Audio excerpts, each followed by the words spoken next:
नमस्कार। आज हम पिछले हफ्ते मतलब 23 से 28 जून के बीच हुई कुछ खास घटनाओं पर गहराई से बात करेंगे। ये वो घटनाएं हैं जो यूपीएससी की तैयारी करने वालों के लिए अहम हो सकती हैं। कोशिश रहेगी कि इनके मायने समझें और ये भी देखें कि तैयारी में टेक्नोलॉजी कैसे काम आ सकती है। जी। तो चलिए शुरू करते हैं। सबसे पहले एक बड़ी खबर आई अमेरिका ईरान से। तनाव काफी बढ़ गया लगता है। हाँ, बिल्कुल। हफ्ते की शुरुआत में ही अमेरिका ने ईरान के कुछ परमाणु ठिकाने हैं ना, जैसे फोडो, नतांज, इस्फहान, उन पर GBU-57 बंकर बस्टर बमों से हमले किए। अच्छा। और फिर ईरान ने भी पलटवार किया। कतर में जो अमेरिका का अलूदीद एयरबेस है उसे निशाना बनाया। बाद में खैर एक नाजुक सा युद्ध विराम हुआ है। तो यूपीएससी के लिहाज से इसमें क्या देखने लायक है? देखिए, ये एक बड़ा घटनाक्रम है। उम्मीदवारों को JCPOA का पूरा इतिहास, IA की क्या भूमिका है और इस तरह के हमलों के रणनीतिक मायने क्या होते हैं, ये समझना जरूरी है।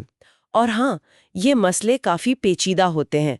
कभी-कभी डलवॉय के UPSC GPT जैसे जो AI टूल्स हैं, वो मदद कर सकते हैं, क्योंकि वो पिछले 20 सालों के PYQs और करंट अफेयर्स पर ट्रेंड है, तो वो इन जटिल अंतर्राष्ट्रीय संबंधों पर काफी गहराई से और संदर्भ के साथ जवाब दे सकते हैं। सही कहा। और इस तनाव का असर हॉर्मुज़ जलडमरू मध्य पर भी पड़ा है ना, वो तो बहुत ही अहम रास्ता है। बिल्कुल।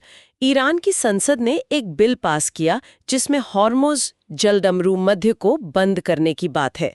आप सोचिए, दुनिया का लगभग 5वां हिस्सा तेल व्यापार यहीं से होता है। हाँ, और ज्यादातर तो भारत और चीन जैसे एशियाई देशों में जाता है। जी। तो भू राजनीति को समझने के लिए ये जो समुद्री रास्ते हैं, SLOs जिन्हें कहते हैं, और उनका रणनीतिक महत्व, इसको विजुअलाइज करना, समझना बहुत जरूरी है। और यहाँ पर जैसे डलवॉय के AI मैप्स जैसे उपकरण हैं, वो इन भौगोलिक बाधाओं को और वैश्विक अर्थव्यवस्था पर उनके असर को देखने और समझने में काफी मददगार हो सकते हैं। अच्छा, अब भारत की तरफ आते हैं। रक्षा मंत्री चीन गए थे SCO बैठक के लिए, और सिंधु जल संधि को लेकर भी कुछ हुआ। हाँ, रक्षा मंत्री SCO बैठक में शामिल हुए। वहां भारत और चीन के बीच सीमा वार्ता जारी रखने पर सहमति बनी। लेकिन एक अहम बात यह हुई कि भारत ने साझा बयान का समर्थन नहीं किया। क्यों?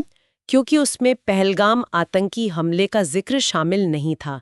ये दिखाता है कि भारत आतंकवाद के मुद्दे पर कितना दृढ़ है।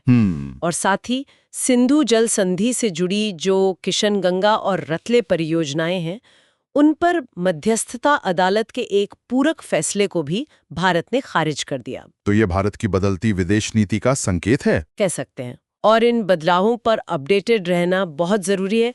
इसके लिए जैसे डलवॉय का करंट अफेयर सेक्शन है, जहां 18 महीने से ज्यादा की परीक्षा केंद्रित सामग्री होती है, वो काफी काम आ सकता है। ठीक है। अब थोड़ा देश के अंदर की बात करते हैं। जनगणना को लेकर और आदिवासी कल्याण को लेकर भी कुछ घोषणाएं हुई। जी, एक मांग उठ रही है कि अगली जनगणना में आदिवासी पहचान और सरना जैसे धर्मों को अलग से कोड दिया जाए। अच्छा। और सरकार ने आदिवासी कल्याण योजनाओं को बेहतर तरीके से लागू करने के लिए आदि कर्म योगी नाम का एक कार्यक्रम भी घोषित किया है। ये विषय तो GS पेपर 2 के लिए जरूरी लगते हैं, शासन और सामाजिक न्याय वाले हिस्से के लिए। बिल्कुल। और इन पर मेंस के उत्तर लिखने का अभ्यास करना भी उतना ही जरूरी है। योजनाएं कैसे लागू होती हैं, पहचान की राजनीति की क्या चुनौतियां हैं, यहाँ पर जैसे दालवोई का मेंस इवैल्यूएटर है, वो काफी उपयोगी हो सकता है। वो 1000 से ज्यादा टॉपर्स की कॉपियों के आधार पर आपके उत्तरों का मूल्यांकन करता है और बताता है कि कहाँ सुधार की गुंजाइश है। अच्छा, और आम नागरिकों से जुड़ी कुछ पहले? हाँ, 2 बातें ध्यान देने लायक है। एक तो RGI ने राज्यों से कहा है कि बच्चों को अस्पताल से छुट्टी मिलने से पहले ही जन्म प्रमाण पत्र दे दिया जाए। ये तो अच्छी बात है। हाँ, और दूसरा, EPFO ने ऑटो क्लेम सेटलमेंट की सीमा बढ़ा दी है। शिक्षा, बीमारी, घर वगैरह के लिए अब 5 लाख रुपए तक का क्लेम ऑटोमेटिकली सेटल हो सकता है। ये दोनों ही ईज ऑफ लिविंग बढ़ाने वाले कदम हैं। बढ़िया। अर्थव्यवस्था के मोर्चे पर क्या खबरें रही? कुछ अच्छा सुनने में आया? हाँ, अच्छी खबर है। भारत ने वित्त वर्ष 25 की चौथी तिमाही में $13.5 बिलियन का चालू खाता अधिशेष मतलब करंट अकाउंट सरप्लस दर्ज किया है। ये एक अहम सुधार है। वाह, और मोस्पी के आंकड़े बताते हैं कि पिछले 12 सालों में कृषि और उससे जुड़े क्षेत्रों का जीवीए करीब 225% बढ़ा है। ये तो काफी अच्छा प्रदर्शन है। जी, तो प्रीलिम्स और मेंस दोनों के लिए ऐसे आर्थिक संकेतों पर नजर रखना बहुत जरूरी है और इस ज्ञान को परखने के लिए नियमित रूप से मॉक टेस्ट देना जरूरी है। जैसे डालवाई की मॉक टेस्ट सीरीज है, उसमें फुल लेंथ टेस्ट होते हैं। सही है।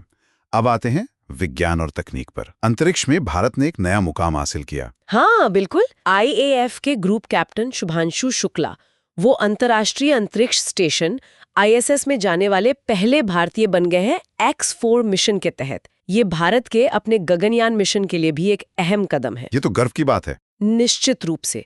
इसके अलावा IA के दिल्ली के शोधकर्ताओं ने 2030 तक सैटेलाइट आधारित क्वांटम कम्युनिकेशन का सुझाव दिया है और वैज्ञानिकों ने पौधों को गर्मी के तनाव से बचाने के लिए एक नई क्रिस्पर तकनीक भी विकसित की है। SNT तो UPSC के लिए हमेशा ही महत्वपूर्ण रहता है। बहुत ज्यादा। और अगर किसी को किसी खास टॉपिक पर, मान लीजिए भारत का अंतरिक्ष कार्यक्रम या जीन एडिटिंग टेक्नोलॉजी, अपनी तैयारी परखनी हो तो उसके लिए भी अब AI मदद कर सकता है।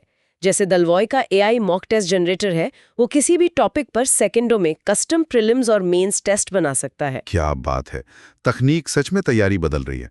अच्छा, अंत में कला, संस्कृति और पर्यावरण से जुड़ी कुछ छोटी मोटी बातें। हाँ, कुछ झलकियां हैं। पुरी में रथ यात्रा का उत्सव शुरू हुआ। बिहार सरकार ने पुनौरा धाम में जानकी मंदिर बनाने के लिए एक ट्रस्ट बनाया है। जी। असम के काजीरंगा में ढोल यानी एशियाई जंगली कुत्ते फिर से देखे गए हैं, जो एक दुर्लभ प्रजाति है। और हाँ, भारत की तटरेखा को फिर से मापा गया है और अब ये 11,098 किलोमीटर लंबी पाई गई है। अच्छा, ये छोटी छोटी बातें भी प्रीलिम्स में काम आ जाती हैं। बिल्कुल। तो ये थे इस हफ्ते के कुछ अहम घटनाक्रम और UPSC के नजरिए से उनका महत्व। ये तो साफ है कि एक स्ट्रक्चर्ड पढ़ाई और सही टूल्स का इस्तेमाल कितना जरूरी हो गया है। एकदम सही। और तैयारी को और बेहतर बनाने के लिए, जैसा हमने बात की, AI maps, UPSC GPT, current affairs, mock test series, mains evaluator, AI mock test generator जैसे कई टूल्स अब उपलब्ध हैं। मुख्य बात है लगातार और स्मार्ट तरीके से तैयारी करते रहना। बिल्कुल। अब जाते जाते एक सवाल सबके सोचने के लिए छोड़ जाते हैं। जिस तरह टेक्नोलॉजी तैयारी में हमारी मदद कर रही है, क्या ये वैश्विक संघर्षों या शासन चलाने के तरीकों में भी नई चुनौतियां या नए अवसर पैदा कर सकती है? इस पर सोचिएगा जरूर। अगले सत्र तक जानकारी जुटाते रहिए, विश्लेषण करते रहिए।